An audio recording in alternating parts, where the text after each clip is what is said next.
Assalamualaikum warahmatullahi wabarakatuh dan salam sejahtera.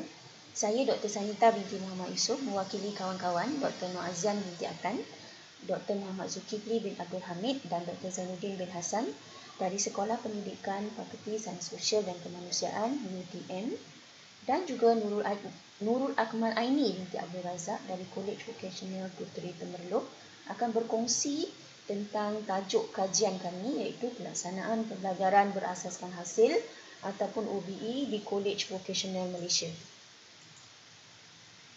Pada tahun 2009 ya, MQA telah menetapkan bahawa Jabatan Pengajian Tinggi dan Kementerian Pengajian Tinggi supaya menjadikan pembelajaran berasaskan hasil ataupun OBE sebagai asas pelaksanaan kurikulum pengajian tinggi negara dengan menekankan kepada pelajar, pembelajaran dan juga pencapaian objektif. Sehubungan dengan itu, Kolej Vocational KV telah mengubah pendekatan pengajarannya kepada pendekatan yang ke arah OBE. OBE telah diperkenalkan pada tahun 1980-an sehingga 1990-an, di mana OBE ini adalah pendekatan pengajaran yang menekankan pembelajaran berasaskan pelajar dengan memberi fokus kepada mengukur pencapaian pelajar melalui pencapaian objektif pembelajaran. Kajian ini kami lakukan berdasarkan kepada beberapa dapatan kajian oleh pengkaji sebelum ini yang menunjukkan bahawa amalan OBE ini walaupun telah dilaksanakan di Kolej Vocational, masih terdapat beberapa masih terdapat segolongan pensyarah yang tidak memahami lagi konsep dan pengetahuan tentang OBE, terutama kalau berkaitan dengan course learning outcome dan juga program learning outcome. Di samping pengetahuan dan amalan OBE itu, proses pengajaran dan pembelajaran di Kolej Vocational sendiri masih menggunakan kaedah tradisional dalam proses PDP tanpa mempelbagaikan kaedah pengajaran berdasarkan kajian-kajian. Dan saya petik beberapa kajian kalau ditunjuk di sini ialah kajian oleh Rafiza tahun 2016 mendapati pensyarah vocational yang mempunyai pengetahuan tentang kandungan pengajaran akan menyediakan pengajaran pembelajaran yang lebih bermakna kepada pelajar.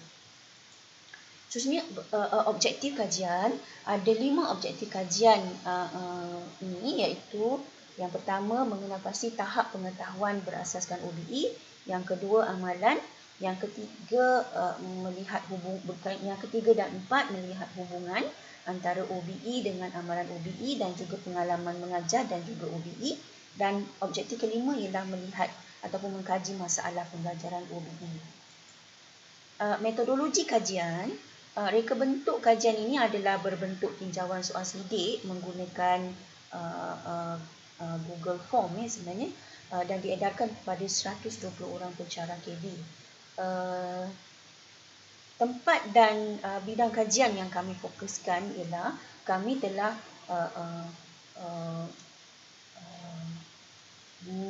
mengedarkan soal sidik ke 28 kolej vocational dalam bidang hospitality dan pelancongan, iaitu dalam khusus diploma seni kulinari, diploma bakery dan pastry dan juga diploma pelancongan. Analisis data oleh kerana kajian kuantitatif, jadi kami menggunakan perisian SPSS versi 23, iaitu melalui kaedah analisis statik deskriptif. Iaitu menggunakan mean dan juga korelasi Pearson. Dari segi masalah pelaksanaan OBE, kami telah menggunakan pendekatan analisis tematik. Instrumentasi yang kami gunakan, instrumen yang kami gunakan adalah kami adaptasi daripada Rusiah Baka et al. Kajian yang dijalankan pada tahun 2018 dengan menjurus kepada struktur OBE itu sendiri, iaitu yang memfokus kepada matlamat program, kandungan program, penyampaian program dan juga dokumentasi. Okey, di sini adalah dipaparkan tahap pengetahuan, ada dapatan kajian. Daripada kajian kami dapati tahap pengetahuan OBE dan juga tahap amalan OBE secara vocational masih berada pada tahap sederhana secara keseluruhannya. Hanya konstruk matlamat di kedua-dua tahap pengetahuan dan juga tahap amalan, konstruk matlamat menunjukkan mean yang tertinggi. konstruk-konstruk lain menunjukkan sederhana. Dari segi hubungan, hubungan pengetahuan OBE dengan amalan OBE sangat kuat. Menunjukkan bahawa pensyarah yang mempunyai pengetahuan melaksanakan OBE mengamalkan OBE dengan lebih baiklah. Ya. Begitu juga hubungan pengalaman mengajar menggunakan OBE, bagi mereka yang mempunyai pengalaman mengajar itu sudah pasti mempunyai pengetahuan OBE yang baiklah. Okey, dari segi pengalaman hubungan pengalaman OBE dengan amalan OBE dikatakan bahawa agak lemah, iaitu agak lemah ya, dari segi jadual ditunjukkan di situ. Okey, 0.447. Okey, ini menunjukkan bahawa ada korelasi linear yang agak lemah, tapi walau bagaimanapun apabila pengalaman melaksanakan OBE itu meningkat, jadi amalan untuk melaksanakan OBE itu juga meningkat. Okey, dari segi masalah pelaksanaan OBE, kami telah temakan menggunakan tematik. Kami dapati bahawa setelah kami temakan, kami mengkaji dari menganalisis dari segi frekuensi, didapati bahawa dari segi prasarana dan rujukan menunjukkan yang tertinggi.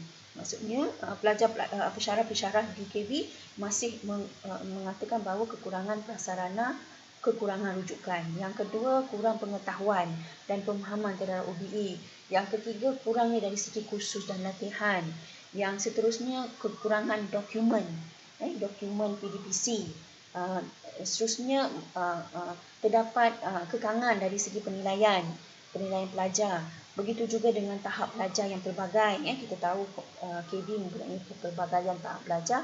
Begitu juga sikap pelajar yang tidak sikap pensyarah yang tidak positif dalam menangani ataupun melaksanakan OBE.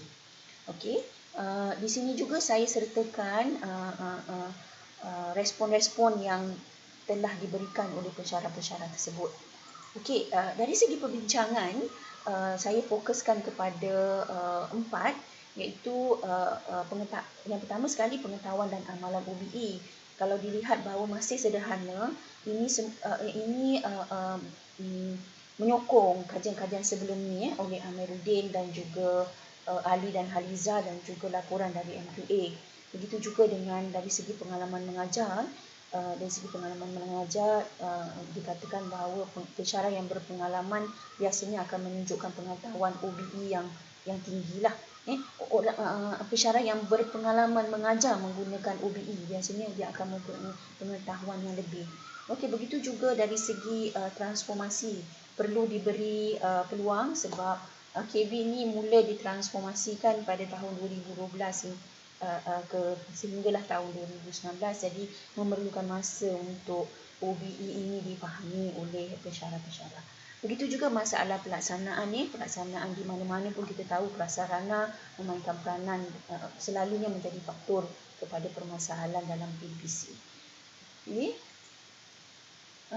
Akhir sekali kesimpulannya bahawa kejayaan pelaksanaan OBE di KB ini terletak kepada semua stakeholder yang terlibat. Jadi semua perlu bekerjasama, berganding bahu untuk menjayakan pelaksanaan OBE. Itu saja perkongsian daripada saya. Terima kasih.